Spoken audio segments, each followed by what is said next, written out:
5000 பேருக்கும் அதிகமானோர் பங்கேற்கும் அரசியல் கட்சி கூட்டங்களுக்கு கட்டுப்பாடுகள் விதிக்க அனைத்து கட்சி கூட்டத்தில் முன்மொழியப்பட்டுள்ளது. இதில் காப்புத் தொகை முறைக்கு பல்வேறு அரசியல் கட்சிகளின் பிரதிநிதிகளும் எதிர்ப்பு தெரிவித்துள்ளனர்.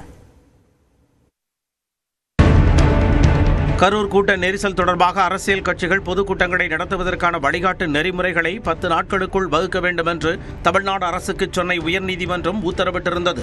அதன் அடிப்படையில் சென்னை தலைமைச் செயலகத்தில் அமைச்சர்கள் KN நேரு, ரகுபதி, மா சுப்பிரமணியன் தலைமையில் அனைத்து கட்சி கூட்டம் நடைபெற்றது. அதில் அதிமுக, காங்கிரஸ், பாஜக, தேமுதிக, VCK, CPM, CPI, நாம் தமிழர், மக்கள் நீதி மய்யம் உள்ளிட்ட பல்வேறு கட்சிகளைச் சேர்ந்த பிரதிநிதிகள் பங்கேற்றனர். கூட்டத்தில் பலரும் தங்கள் கருத்துக்கள் மற்றும் ஆலோசனைகளை வழங்கினர். முடிவில் 5000 பேருக்கு மேலான மக்கள் கூடும் கூட்டங்களுக்கு கட்டுப்பாடு விதிக்க திட்டம் வகுக்கப்பட்டது.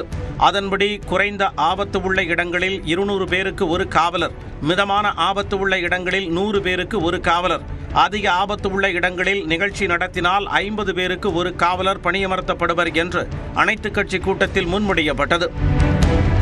மேலும் அரசியல் கட்சிகளின் கூட்டத்தில் பங்கேற்பவர்களின் எண்ணிக்கைக்கு ஏற்ப காப்புத் தொகை நிர்ணயிக்கவும் திட்டம் தீட்டப்பட்டது. அதன்படி 5000 முதல் 10000 பேர் வரை கூடினால் 1 லட்சம் ரூபாய் காப்புத் தொகையும், 10000 முதல் 20000 பேர் வரை கூடினால் 3 லட்சம் ரூபாயும், 50000 பேருக்கு மேல் கூடினால் 20 லட்சம் ரூபாய் வரை காப்புத் தொகை வசூலிக்கவும் பரிந்துரைக்கப்பட்டுள்ளது. ரோட் ஷோ நடத்துவதற்கு தேசிய மாநில நெடுஞ்சாலைகள் ஆணையம் அல்லது உள்ளாட்சி நிர்வாகத்திடம் அனுமதி பெறும் வகையில் கட்டுப்பாடு விதிக்க திட்டமிடப்பட்டுள்ளது. பொதுக்கூட்டங்கள், ரோட் ஷோக்களை 3 மணி நேரத்திற்குள் நடத்தி முடிக்க வேண்டும் எனவும், அங்கீகரிக்கப்பட்ட இடங்களில் கூட்டங்கள் நடத்த 10 நாட்கள் முதல் 15 நாட்களுக்குள் அனுமதி கோர வேண்டும் எனவும் பரிந்துரைக்கப்பட்டுள்ளது. நிகழ்ச்சிக்கு முன் 2 மணி நேரத்திற்கு மேல் மக்கள் காத்திருப்பதை தவிர்க்க வேண்டும், நிர்ணயிக்கப்பட்ட இடத்தில் மட்டுமே உரையாற்ற வேண்டும் என்பன உள்ளிட்ட பல்வேறு கட்டுப்பாடுகளை விதிக்க திட்டமிடப்பட்டுள்ளது. குறிப்பிட்ட எண்ணிக்கையை விட 50% அதிகமாக கூட்டம் கூட்டியது உறுதி செய்யப்பட்டால் டெபாசிட் தொகை பிடித்தம் செய்யப்படுவதோடு சட்ட ரீதியாக நடவடிக்கை எடுக்கவும் முடிவு செய்யப்பட்டுள்ளது.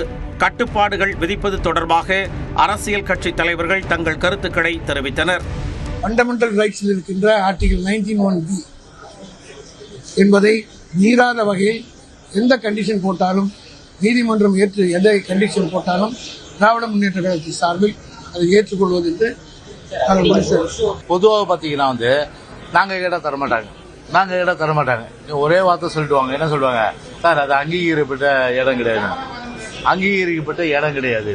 ஆனால் அதே ஒரு ஆளும் தரப்பு அது கேட்குதுன்னா அந்த இடத்த கொடுத்துருவாங்க. அது இந்த மாதிரிலாம் இருக்கக்கூடாது. தமிழ்நாடு காங்கிரஸ் கமிட்டியின் சார்பாக இந்த தொகை அதிகமான தொகை, இதை சாதாரண சிறிய இயக்கங்கள் எதிர்கொள்ள முடியாது. குறிப்பாக இந்த மலைவாழ் மக்கள் ஒரு 1000 பேர் 2000 பேர் ஒரு மக்கள் குரலை வெளிப்படுத்தணும், ஜனநாயக கடமையை ஆற்றணும், அரசு கவனத்தை ஈர்க்கணும்னா இந்த தொகையை கட்டிட்டு நீங்க செய்யுங்கன்னா ஒரு 5000 பேருக்கு மேல வந்தாங்களா எப்படி செய்ய முடியும்? ஒரு அரசியல் கட்சி இது மாதிரி காப்பு தொகை கட்டுவது என்பதோ அல்லது நீங்க போட்டிருக்கிற அந்த SOSல இருக்கிற பல்வேறு விதிமுறைகள் எல்லாம் ஜனநாயக நெறிமுறைகளுக்கு விரோதமானது, ஜனநாயக உரிமையை பறிக்கிற மாதிரி இருக்காது.